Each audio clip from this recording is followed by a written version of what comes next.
Hey, what is going on, everybody? How are you all doing today? I hope you all are having a wonderful and fantastic day today, and if not, hopefully you all will have a better tomorrow. So now I'm sure many of you saw that part at the beginning of this video, so before we get into everything, I just want to let you know, due to the COPPA issue, I just want to reinstate the fact that this channel is not meant for children. So, if you are watching this channel, or if you, by chance, are watching this video, you may want to click off if you're 13 or younger. Just want to say right now, because this channel and the videos on this channel are meant for adults. So, just throwing that out there, just letting everybody know. Alright? So, without further ado, we'll get into the Q&A. So, first off, if you have any questions you would like for me to answer for next month's Q&A, just leave them in the comments section down below of this video. Or, what you can also do, you can also join the Discord and leave them there by private messaging me. That's fine too. So, however you want to send the questions, go ahead, do it by the comment section in this video, or you can join the Discord, which some people don't even know I have a Discord, so I guess I don't make that clear enough. But I do have a Discord, and I will have the link to it in the description down below, like I do in all my videos, if you would like to join it. So that's the heads up there. You know, we have a wonderful community there, and we'd love to have you there, join in a conversation, and be updated on anything new that I have planned or going to do. So, and you can just talk to me there too. I chill with everybody on Discord as well. So, but anyways, without further ado, let's go ahead and get into the Q&A. Also, there will be a couple of videos for tomorrow as well. So, expect some videos tomorrow too. So, Happy New Year's as well, because it's New Year's Eve, the time that this video is coming out, but some of you may see this by the time it already is the New Year, so for those of you in the future, Happy New Year. So, I just wanted to say all that first before we get into the Q&A. So, we will start this Q&A off with Armored Mecha, and Armored Mecha's question is, here's a question. Do you think Ruby will get better if Ruby took a few cues from Spec Ops: The Line? If Ruby took cues from anything that's actually good, I think it would work, considering that, looking at Ruby, I love the series, but I don't like the direction it's taking. Like, I like the old volumes, like 1 through 3, but then it's like, after that, it just takes a landslide downhill, and at this point, yeah, Spec Ops: The Line, or just anything good. I mean, like, anime especially, considering that Ruby's based off of an anime, Ruby could take notes from other anime and be more like an anime itself. You know, obviously you take out the political stuff and you actually make Ruby a series with actual entertainment value rather than real world politics trying to spew that crap, because I'm going to be real. Just seeing all the political stuff that's been thrown in, it's straight up, it's a bunch of shit. I mean, it's just, I'm tired of the political messages and agendas, but that's me personally. But I think, yeah, you're right. I mean, Spec Ops: The Line would work, or just learning from any anime that's good would be a great example of helping improve Ruby. So Brandon Frame goes on to ask, is Overwatch as bad as Fortnite? Personally, now I'm going to disconnect the games from the company because, you know, I don't like the decisions that Blizzard themselves have made, you know, China and all that kind of stuff, you know, with that stuff that happened this year. But if you were to exclude the model of what the companies have done, if you exclude the companies and blah, blah, blah, you just look at the games, I would say I like Overwatch more than I do Fortnite, because I feel like, while, yes, they both are repetitive, Overwatch to me is more fun, and I find more enjoyment out of that game, especially with all the characters having their own play style. That's fun to me. I like that because you have to learn how to play the characters. On the other hand, you look at Fortnite. In comparison, Fortnite is the same thing as always. Now, when it comes to Battle Royale games, I'm just kind of like, you know, meh, kind of whatever to me. But if I had to say Overwatch or Fortnite, I think Overwatch is the better of the two by far. I think it is much better than Fortnite, but that is my opinion, because while you have characters, like I said, in Overwatch that you have to learn their playstyle, Fortnite, you just kind of play and build, if you even build, and yeah, you know, comes down to like some RNG based luck on weaponry and all that stuff, and yeah, it's just, I don't know. I just find Overwatch to be the better of the two, personal opinion.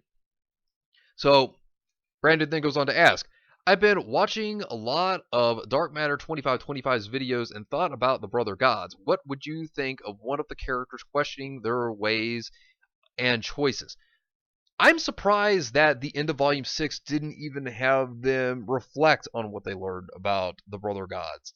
Because looking at it, they're just petty gods. One's just trying to outdo the other. That's literally all it is that, you know, the gods don't really fit in with the world of Ruby at all. And of course, that led to the retconning of Dust being the original birth of humanity. Like, I mean, that backstory in general, I can't stand that backstory. It retcons so many things that the series had set up prior, and I don't like it. And the Brother Gods, trying to teach Salem the importance of life when all human life had been wiped out, literally Thanos snapped. I mean, seriously, it was just a terrible story. It was a terrible plot premise, and I did not like it, especially when you have the God of Darkness who revives Ozpin, because of course Salem manipulated the gods to get what she wanted. But while that happened, you would think that that would have Salem fall more in the lines of the favor of the God of Darkness, because wouldn't you think that he would think that trying to manipulate the gods would be like an interesting tactic? I feel like he would be like, oh wow, that's a devious thing to do, and I like that, huh? You would have thought that. You would have thought that the characters themselves of Team Ruby would have at least questioned, tried to even bring them back for that matter, since the God of Light even told Ozpin that, oh hey, we're going to let you reincarnate and in turn get all the relics. We'll come back and then we'll judge humanity.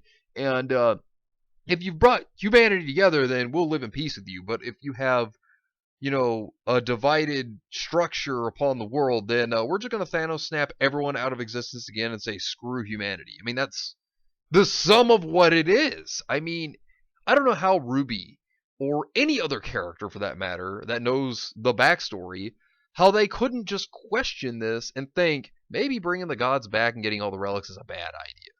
I just don't understand the logic and how they're all just still okay with trying to gather the relics when it's just going to cause more harm than good, because they're not bringing people together. In fact, if you look at how Volume 7 is shaping up, everybody is trying to distrust Ironwood.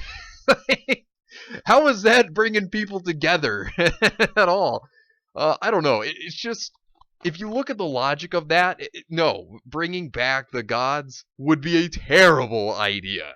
It's just, oh man, just not a logical decision at all whatsoever if you think about it. So Brandon then goes on to ask, which creatures would you love to see from H.P. Lovecraft in Ruby? The one who shall not be named. Good old Cthulhu also. Like, I would love to see Cthulhu.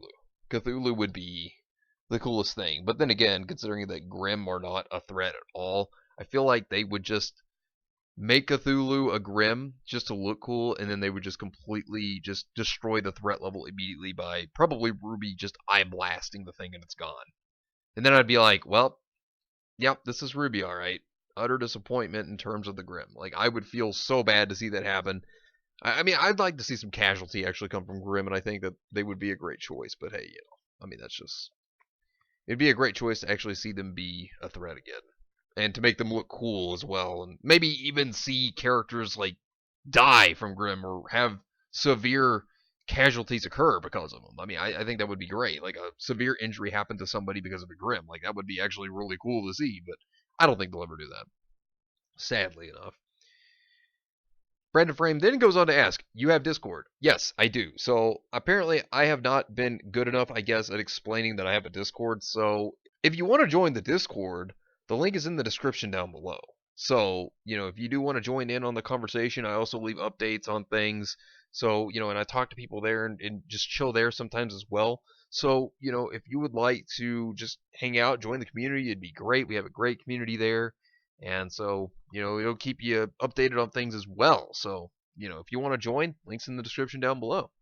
Brandon Frame then goes on to ask, if Cinder saw Ozpin and Salem's past like Team Ruby did, would opinions of the two be the same or different, or do you think she already knows about the past? Now, I think she knows about the past already, because she does seem to trust Salem, and there has been distrust for Ozpin, also hence the reason why she killed him in Volume 3. Then again, in her speech in Volume 3 about how she's talking to the people, she does state that she doesn't know which side's really right. So, because she knows Salem's story, and Salem has been honest as to where Ozpin has been lying to people and trying to rule over them, I would say she kind of falls more in line with Salem, but it's so weird because the writing is so inconsistent that you can just see the problems here. But then again, maybe Cinder, by that definition of her saying she didn't know which side was truly right, because in Volume 4 we do see some fear when it comes to Tyrion as well as when it comes to Salem. So, maybe she's following Salem because Salem gave her everything. Now that could be another reason why she trusts her over Ozpin. But I think she does know about the whole backstory. I mean, Hazel himself seems to know things. I mean, like I said, they haven't directly stated, oh, we know things, but by the way they act and by the way they seem, I think they do. Because it just seems that way, for example. So I'd say Cinder does know. But I don't think it would really change her opinions, if anything, if she saw the backstory. I think she'd probably side a little more of a Salem. But I don't think there'd be much of a change in opinion on Cinder's behalf. I mean, maybe a few things, but she'd probably still side with Salem, if anything. But, that's just what it seems like from looking at her. It just seems that way. But anyway, so Ozmaster of Mask asks, since there is this theory about Roman returning in Volume 8 based on some hints in the Brunswick Farms, how do you think that might actually happen? Now, the only way I could really see Roman returning is, and this is a hard one, I guess the only way he could possibly come back is by, well, I think his body would be badly burned, considering, you see the Griffin crash into the ship, which, caught on fire when that happened. So if Roman did come back, he would be kind of burnt, I would imagine. But, I mean, I guess he would still somehow be alive. See, that's the thing that I don't really see it being very likely, but that would be the only odds, because, a Grim appendage would have to come from Salem, and he would have had to have met her, which I don't see being very likely. So unless he survived, still was a little injured by the burnt, maybe finding a way off the ship by like a shuttle, I guess. Like an escape pod, and that's if the cruisers even have those. So that would be like my only way of thinking that he could have survived, or the ship could have crashed, didn't explode when it hit the ground. He still survived somehow by after he got out of the fire, I guess, walking out of the wreckage. I don't know. It's just like a hard thing to think about because I know there's Brunswick Farms and everything, but the only thing I think that he's going to come back is I think it's only going to be in a flashback. But considering that Grey Haddock, his voice actor, has been fired from Rooster Teeth, and then again, the things Grey Haddock did, you think about that. I don't think he'll come back. I mean, he might, but I highly doubt that if he does come back, for one, that he'll have the same voice actor. No way. I don't see that being possible. But what I do see is that he would just come back through a flashback rather than him coming back to life. So that's the only possible way I can see Roman coming back. But that's the only logical way I can at least see it. I mean, they may come up with something and say that he somehow absorbed a Grim, which I don't know how he'd be able to do that. I don't know how he'd be capable of that. And then that's how he survived, like a Grim-ified like body like Salem. But like I said, I don't know how that would be possible. But who knows? But yeah, that's the only logical explanation I could probably come up with is the ship just crashes, I guess, and he survived it with probably some burns, and that's how he made it. I guess that would be like my explanation to that answer. Christopher Capers Jones asks, "What do you think of the Ruby comics?" Uh, oh man, those comics. I think there's a lot more bad than there is good from them, but I think the art could definitely be something that could vastly be improved on. But then again, it's DC, and seeing how the comic book industry has been falling and how it really hasn't been doing well considering you look at DC and you look at Marvel and their recent comics within the past almost 10 years now have been just plummeting in entertainment value, and just the writing's been very bad. Political agendas have been just flushed in there as hard as possible. I mean, I've not been a fan really, but I think some of the characters like Adam's book, like the one when they did Blake and Adam, I thought that was actually good for Adam's character, and I I kind of thought it was funny because a lot of people said that Adam was nothing more than a one-dimensional ex-boyfriend, is what a lot of people tried to make the argument of, trying to protect what Miles and Carey wrote in Volume 6 for Adam, which, there's that. But I thought that that was kind of a spit in the face to the writers, because Adam, you actually turned out to find out that uh, from what we did see from Blake's backstory, Adam wasn't really a bad guy. He was actually the good guy, kind of, which I thought was interesting. It was kind of a interesting look at Adam's character from the perspective of the writers of the comic, and I was like, wow. I was like, so Adam's really not that bad of a guy after all. And Miles and Carey already stated the comics were canon, so I guess they kind of shot themselves in the foot on that one for that chapter. Um, I was addressed by Ido Madworld to check out Willow from the comics, and she is good. I actually like what they did for Willow, though. Like, certain characters have good characteristics, and then there are just some characters that are just not that enjoyable, or their stories just don't make sense, and it just retcons what the volume set up. I mean, like, the first comic itself, I already had a problem with because it retconned the end of Volume 3, and I just hated that so much. Like, it was a terrible retcon because, in that comic, you just have Ruby not have her conversation with Crow at the very end. You have Tai Yang know that Ruby left, despite the fact that he never knew. Like, the comics, they're so wishy-washy because I just don't like a lot of it. I mean, then again, that's the comic book industry today. I don't like a lot of the comics in the comic book industry today because the vast majority of them, I mean, we're talking like 95% of them, are just bad. That's why independent comic book creators are doing better, because they're actually making good, entertaining stories. But, looking at like DC and Marvel, no, they're not really doing all that great. I mean, they'll have like maybe one or two comics that are good every once in a blue moon, but yeah, and the Ruby comics are kind of evident of that.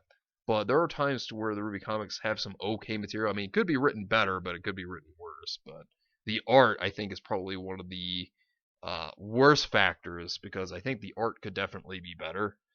But that's just my opinions on the comics. Some characters kind of get good justice to them, and then some characters are just thrown under the bus, and the storylines just don't make any sense, and it could be written far better than it is, as well as the art could be a lot better. But, like I said, personal opinions. Those are just my thoughts.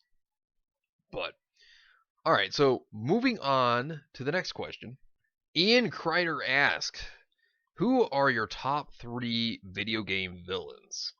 Feel free to list more than 3. You have even say top 5 or top 8. I don't mind. Okay, now that... Okay, so I am a big fan of Sephiroth. I always, playing Final Fantasy VII, love that game. Find it very enjoyable. Had some great characters. But one character that's always stood out to me was the villain Sephiroth. I always loved his intent and, how powerful he becomes, especially, when he achieves his ultimate form, as you could say, at the end. And dear God, his supernova attack, insane. But his plot line, just to the whole entire story of Final Fantasy VII, fantastic. Loved his character, and I just thought he was an excellent character overall. One that dynamically sticks with me to this very day. And his dynamic, being the nemesis to Cloud, just, it's been great. I just like Sephiroth as a villain, and he's one that immediately comes to my mind because I really do enjoy Sephiroth as a character. And then, of course, his ideology. That's another reason. I love his character altogether, and his design is so fantastic. I just really like the Sephiroth design. Long hair, his blade, the trench coat. I mean, it all works for Sephiroth. I really love it. Now, Ganondorf would probably be another one because, for Nintendo villains, you see a lot of them, but some of them are darker than others. Some of them have more nefarious plans, I guess you could say. But I really enjoy Ganondorf because Ganondorf, while there's many different iterations of his character, I think Ganondorf's fantastic and one of the most iconic moments that majority of people will say I know because this is a lot of people's favorite Zelda game, which is Ocarina of Time. It's one of my all-time favorites. That and Wind Waker are my two favorite Legend of Zelda games. But which of course in Wind Waker Ganondorf was the villain of that one as well. But the thing of it is, Ganondorf, when he becomes Ganon in Ocarina of Time, I love that moment. And also when you fight him in Wind Waker as well, during the final scene when you're underwater in the Temple of Hyrule, I really like that in the Hyrule Castle, like his castle rather, because you go from the Hyrule Castle over to his castle. But I like that final fight with him in the end, and he turns to stone and everything. But Ganondorf as a character, he is a lot more evil than you would expect out of some Nintendo villains. I mean, some do have really, really dark stories, but then some are very, comical as from what they're seen to be. But Ganondorf, I think, is a good semblance of what evil is. Like, I think he's a good personification of it, and that's what I love about Ganondorf. Then, of course, this is another one, and Mario's a big franchise. I mean, we're talking about somebody who has had a Nintendo console forever. I mean, I've had even the original Nintendo, the original NES. And going back to the original Nintendo console, and I mean, I'm even someone who's also played the old arcade Donkey Kong. I mean, we're talking like way back when. And I've even played Game & Watch. So we're talking like way, way back when, you know. But Bowser has always been one of my favorite villains in all of Nintendo as well as just villains in general, because not only is he an evil character, not only is he a villain, but we've seen him on the other end of the spectrum being on the forces of good as well. Because we've seen him fight alongside Mario and Luigi before in other games. And Bowser is a character I like, not just in the sense of him being a villain, but also in the comical sense. I mean, he's a very powerful character at that.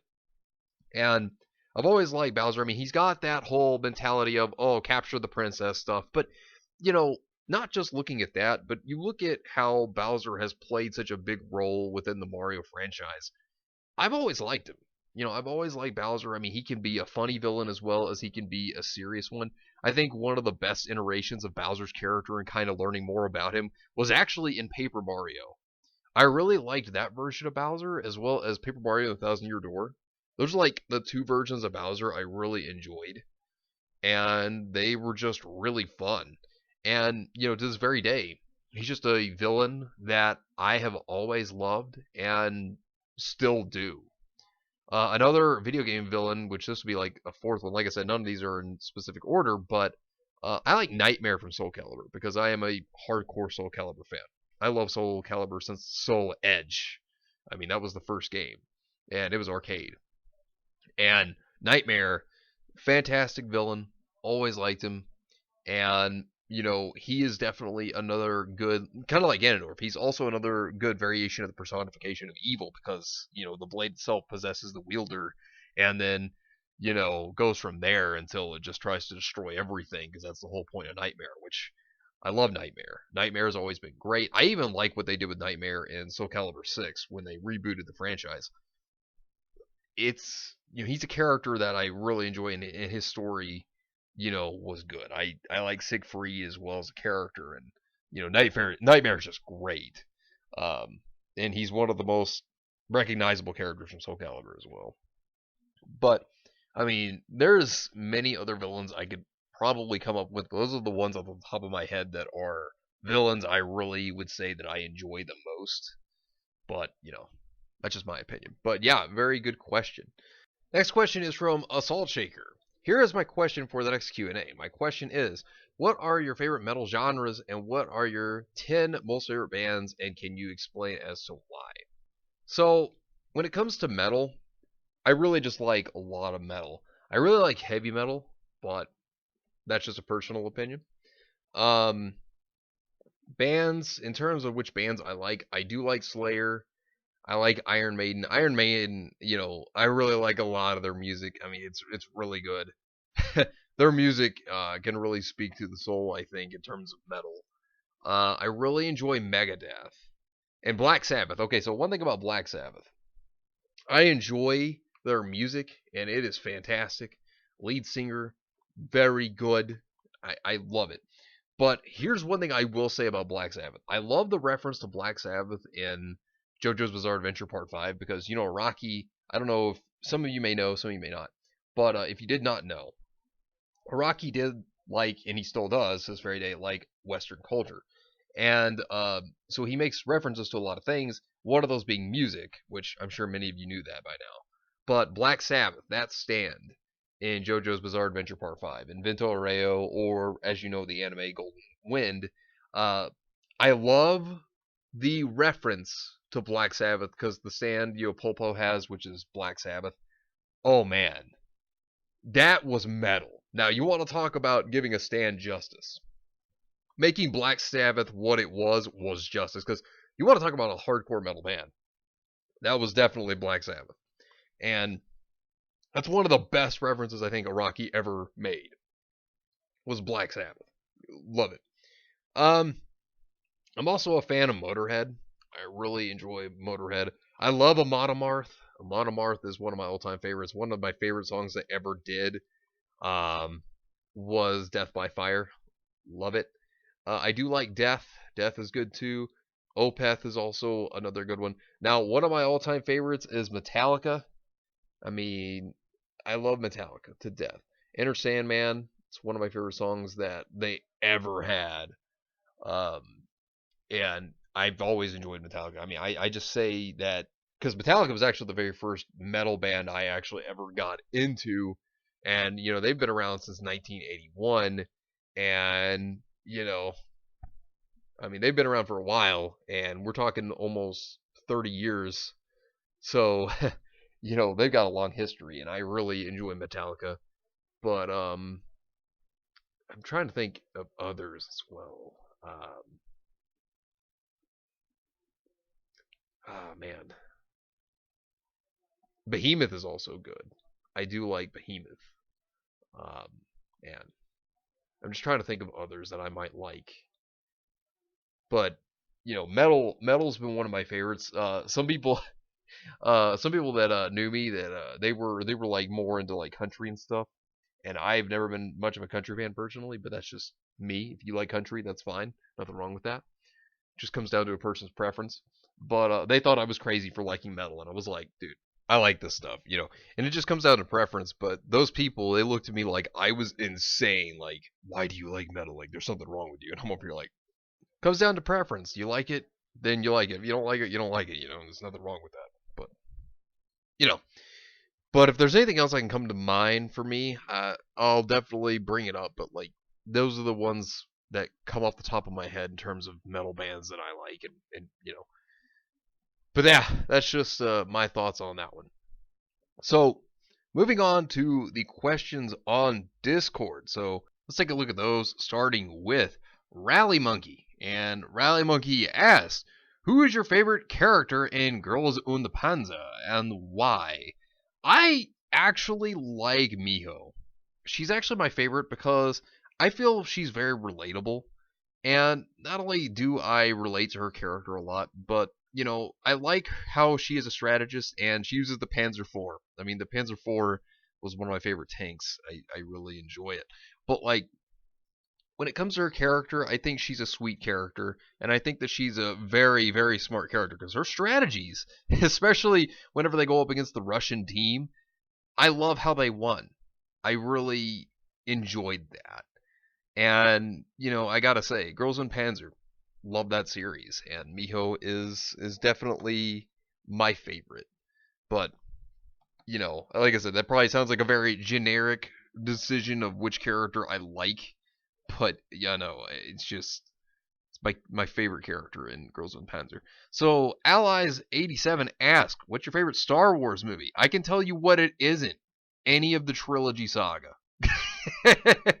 But jokes aside though, I would have to say that my favorite movie is Empire. And my reason for Empire Strikes Back being my favorite is because it's such a dark movie, but at the same time, I just love what it stands for. I love how it's so different from Episode 4. And I just always loved it whenever I see the Empire win. Because, it's also something that tells you that the heroes don't always win. And it shows you how the Empire retaliated after the loss of the Death Star. And I really enjoyed that. The fight between Luke and Vader is such a good emotional fight because, it's a fight between father and son, and there's a lot of weight that comes behind that fight, especially when Vader, tells Luke that he's his father. When Luke says that you killed my father, and then Vader's just like, no, I am your father. And it's just that whole plot twist because I was a person who watched the movies before the prequels were even made. So, prequels didn't exist at the time that the original trilogy did. And so, of course, when you're watching episode 4 and then you go to 5 and the prequels didn't exist yet, so you didn't know what to expect in terms of Vader and what he was going to say to Luke, that was a shocker. That plot twist is one of the most legendary, I'd say, plot twists in anything because, you don't see it coming. And that's great. I also like Han Solo's character development within that movie in itself, his dynamic with Princess Leia. I really like that as well. I mean, Luke Skywalker also going upon saving his friends, using his emotions when Yoda's trying to tell him to disconnect himself from that, to stay in train to become a Jedi so he can overthrow Vader and the Emperor, and defeat them and bring, balance to the galaxy. I have to say that that whole plot line was great. And then Boba Fett, because, nobody could stop selling Boba Fett figurines because Boba Fett was such a character that people loved. I mean, am I right? But, you know, it's just Empire is such a great movie, fantastic, and to this very day, I love Empire Strikes Back. My second favorite would definitely be Revenge of the Sith. I don't know. I like it when I see villains win. I don't know. Maybe I'm weird for that, but I do love the whole idea that the hero doesn't always save the day. Now, I do like seeing heroes win. Don't get me wrong. I'm not sitting over here saying, "Oh, I always want to see the hero fail." No, no, no, no, no. But what I mean is like when it's done right and when it's done well, I love seeing the heroes, fail to the villains. And what Empire really also did was it tried to help rebuild the rebellion in Return of the Jedi, and in the end, of course, they still have that fleet. But it's still funny to be like the Death Star blows up, the Empire still has more of a fleet in Return of the Jedi, and it's like, oh yeah, well, guess we lost. Emperor's dead. It's over. They have a fleet that is much more in mass in terms of like how many people they have, as opposed to the rebellion, who has a smaller fleet, less people a part of it against the Empire, which kind of found that to be funny. It's like, oh yeah, we blew up the Death Star, so we win, yay! But I do like seeing villains win sometimes. That's my personal opinion because I do think that sometimes seeing villains win is interesting if done right, if done correctly. So now, moving on to the next question. Bubonic asks, question for the Q&A. If you can choose any two fictional universes as a crossover, what will it be and how would the two worlds react to each other? Okay, there is one crossover I have been wanting to see forever that I think some people could agree with if you're fans of both of these series like I am. Yu Yu Hakusho and Hunter x Hunter. Would I love for Yoshihiro Nagashi to just make just one little crossover between their worlds because, he created both series, and they're such great series. Yu Yu Hakusho, fantastic to this very day. Hunter x Hunter is just, I love that series. Absolutely amazing. And to see how Yusuke and Gon would respond to each other. I would love to see the interactions between those two characters, as well as reactions between Kuwabara and Leorio. I think that would be a funny one. Kurapika and Kurama, I think would be cool. And then seeing Killua and Hiei respond to one another, how they would all react. I think that would be a really cool crossover. I don't know how that would exactly happen for their worlds to intertwine, but I think that would be a really cool crossover nonetheless. I think a lot of fans would enjoy that are fans of Yoshihiro Nagashi. And lastly, any plans or goals for the new decade? Yeah, I have some. I can't really. I mean, I have a project, but I can't really go into the details on that. But I have a project plan that I would like to get done and, really work on for this decade. Like, it's something that it's going to take a few years to get out to try to accomplish, but it's something I really am passionate about, something I really want to do, and I would love to do it for everybody as well because I want everybody to see it too. It's something I want to go all over the world. Something fun that I've been working on, and I think that many people would probably enjoy it, and it's something that I would, you know, love to share with the world. But that's one thing. Uh, there's a few other things that I would like to have happen. Uh, but that's really one, I guess. Another is to just continue making content for people to enjoy and, growing the channel and growing the community and having a wonderful time with the community. Just communicating with one another and, just talking to all of you guys. I mean, it's great.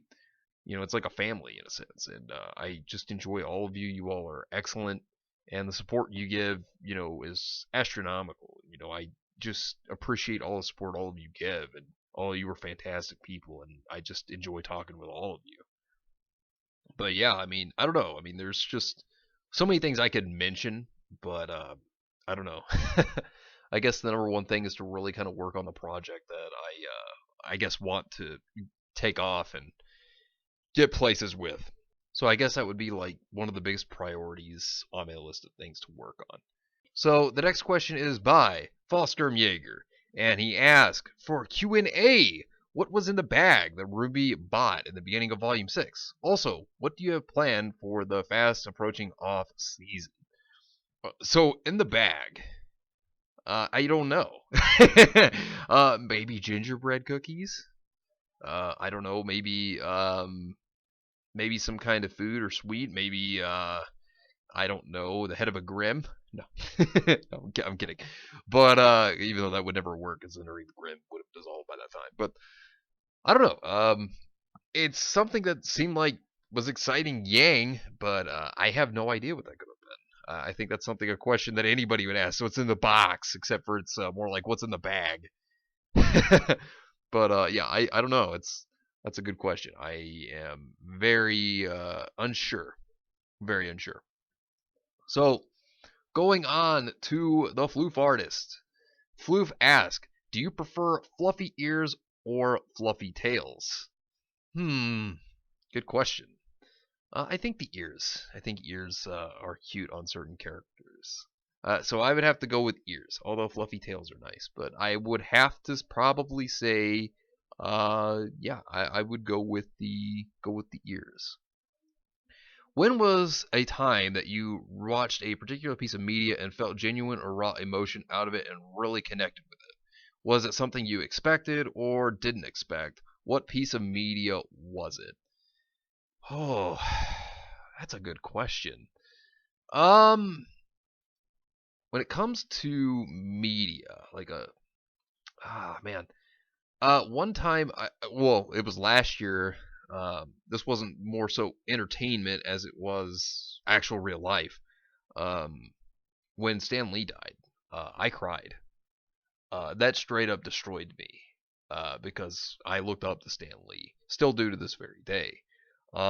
That was a moment that really stuck with me, and you know, even this very day, I think about it, and it's just so harsh to think that he's gone. I mean, yeah, he was 95 years old, but he was such an icon, and he was such an inspiration to millions of people, myself included. There was that, but if we're going in terms of entertainment, now this one may sound kind of hilarious to some. One moment that stands with me to this very day that was emotional. Now, while I have my issues with Naruto, one moment that really got me, I guess it's more so two, was when Jiraiya died. I cried. I cried because he's one of my favorite characters, and the way they did it, like I'll give Kishimoto credit. While I am not completely a fan of all of his ideas and writing, That was well written, I thought, was Dry as Death. I liked that, and the Kushina Minato death really got to me. Um, so I would say those really hit me hard. I mean, like I said, that's in Naruto, of course, but like I think those were well written moments, and I knew it was gonna be sad, but I didn't think it would get me as much as it did because I read the manga actually, but when I saw it in the anime, it kind of hit me harder, I guess, than it did the manga, and that was a surprise. But I think it was just played out so well that it got me, like it definitely did. So that was really something that hit me pretty hard. What are your top three animated movies? Top three live action movies? Top three animated series? Top three live action series? Whew. Um, if I had to say in terms of like number three, since it finally got animated, I love, and I don't think I've ever talked enough about how much I love this in terms of fiction. Period. Number three on my list would probably have to go to JoJo's Bizarre Adventure, Vinto Oreo, or Golden Wind. I really love Part Five. I love all the characters in JoJo's Bizarre Adventure Part Five. I mean, if you look at Pescione and you look at all the characters, Giorno is great. Bucciarati, you know, Bucciarati is actually one of my favorites. I really liked him a lot. Mista was cool too, and I think Trish was probably one of the cooler characters as well. And Diavolo, great villain.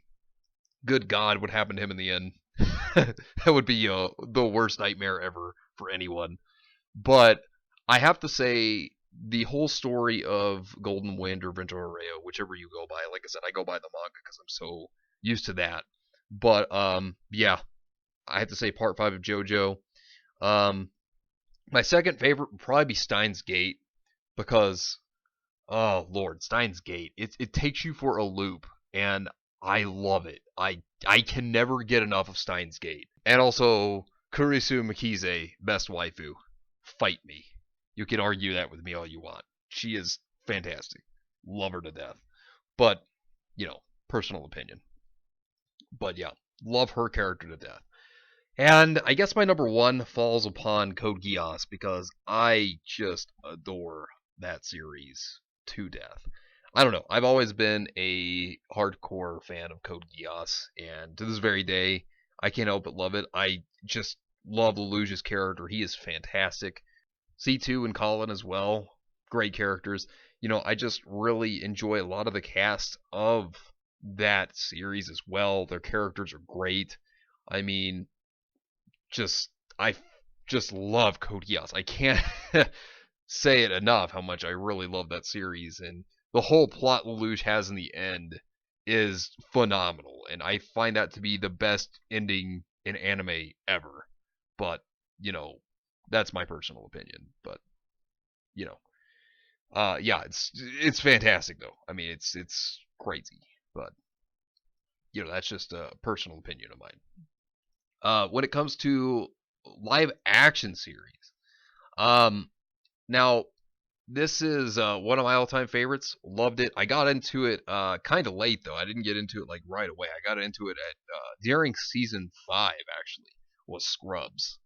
I remember binge watching that, and oh my dear God, I love Scrubs. Scrubs is like my all-time favorite live action show that I think they ever made in American history. This one's more so a sitcom though that I'm about to bring up, but I love Married with Children.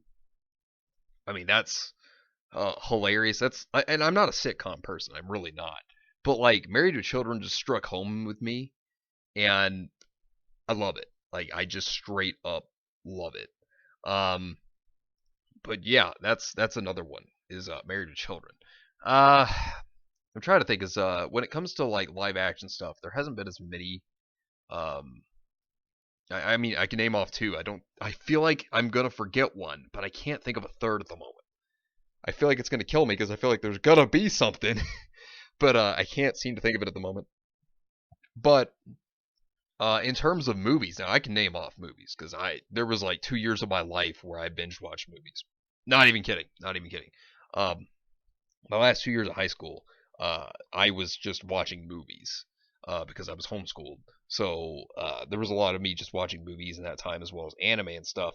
And you know, in terms of movies, Empire Strikes Back is one of them. Now these aren't really particularly in any order. Pulp Fiction, love Pulp Fiction, great movie.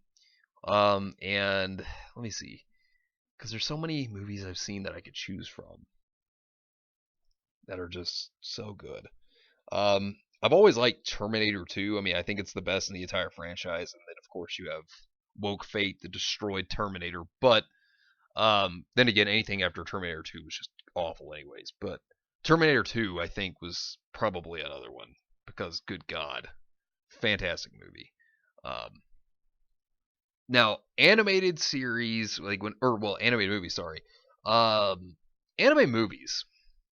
Now, that's an interesting one. When it comes to animated movies, I definitely have to go with well, anime movies. But my three favorites are Princess Mononoke, that movie. Then again, it's Studio Ghibli, but yes, that movie is fantastic. I love it. I also love the movie Your Name. Oh my dear God, just Your Name is so beautiful. I love that anime movie. Like, I'm not gonna spoil anything for anybody in terms of that because if you haven't watched it, I highly, highly, highly recommend that movie because it is beautiful. The thing that destroys my soul is that Jar Jar Abrams is going to make a live action adaptation of that, and I think 2022, something like that, 2026, somewhere between those years. And I'm like, no, no, no, no, no, he's going to destroy it. He's going to kill this movie. And I'm like, no, no, no, no, no, no, no. Like, it ruins me because Your Name was such a masterpiece of an anime film, and then you're going to have Abrams, the the the director I hate the most besides Roundhead Ryan Johnson, ruin something I love. It frustrates me. But the anime movie is just probably one of the best, if not the best, anime movies I've ever seen. Ever. Fantastic. And another movie I really love is Summer Wars. If you haven't seen that anime movie, I definitely recommend it. I love Summer Wars as well.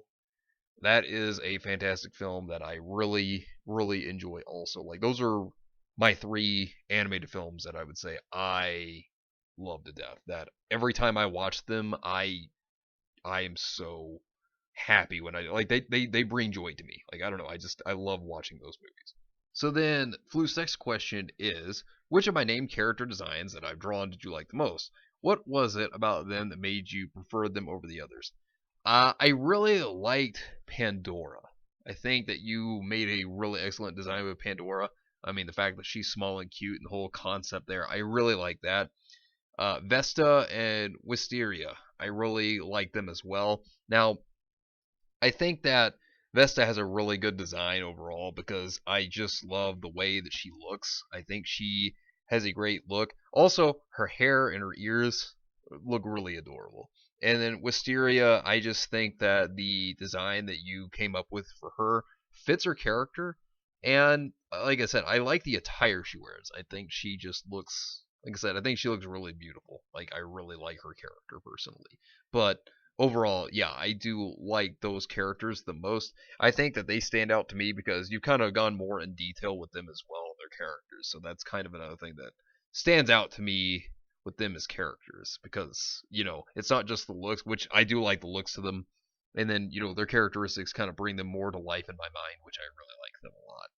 So I'd say that those are my favorites. And I also like the team combo attack you told me about with Vesta and Wisteria. I think that that's actually a really cool concept. And I like what they create with their abilities when you combine them. So I thought that was really cool as well. But moving on to the next question. When it comes to an ongoing lengthy series, such as Ruby, which never particularly cared about making a story, what do you find that keeps you engaged with it? What makes you want to keep reading even when by season 5 it's clear the writers have stopped caring? Is it the characters? The plot that's been fumbled and broken into pieces kitchen tile flooring? Meaningless fight scenes that suck up time and involve characters we don't care about? Or is it endless piles of meaningless exposition and contradictory lore? Well, if there's anything that really gets me invested into a ongoing lengthy series, um, it takes a lot really. Like, for example, I have to care not just about the characters, because obviously it's important to care about the characters, but and they need to be really established. But I also need to care about the world itself, because if the world is not established well, then why am I going to care about the world? I mean, it's one thing to establish characters, but I feel like you need to establish the world around them so that it makes more reason to care about the series as a whole. So it's not just the characters that are important, but the world too. And I feel like that's something that needs to be very important. And when all this is worked on very well, like good characters, for example, their development and what they're going through, relatable characters as well. Whenever you have that going for you, I really get invested into that. And that's what continues to make me read or watch something, because if they aren't well developed, or if they just don't have good established characteristics, or if they're just very bland or one dimensional characters, then I don't really care for them. And it's what they do also in the series that makes me care. And those actions, how they're performed, it matters on how they're done.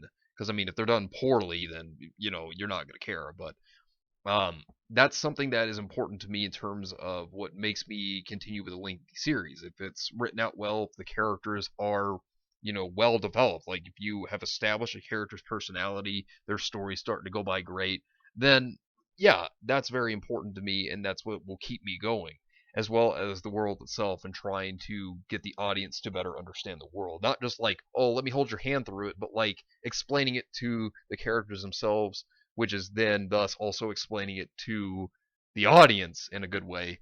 Yeah, I mean, I like that. I think that's very enjoyable, and I think that makes it a lot better. But that's something that really keeps me engaged. Also, good action, because if the series is based off action, then that's important to me too.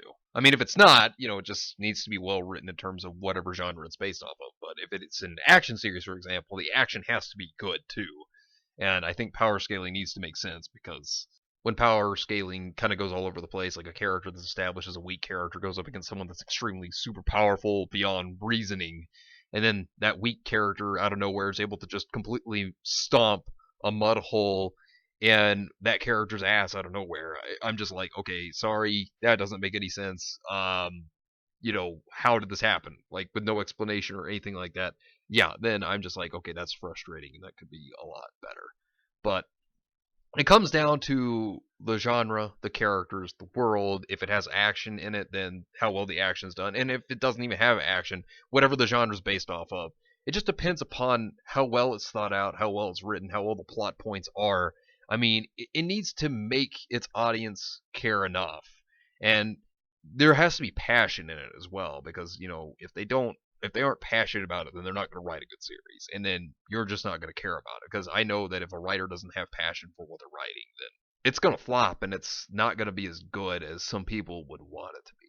And then Floof's last question is, which pieces of media have you seen with a visual aesthetic that you liked?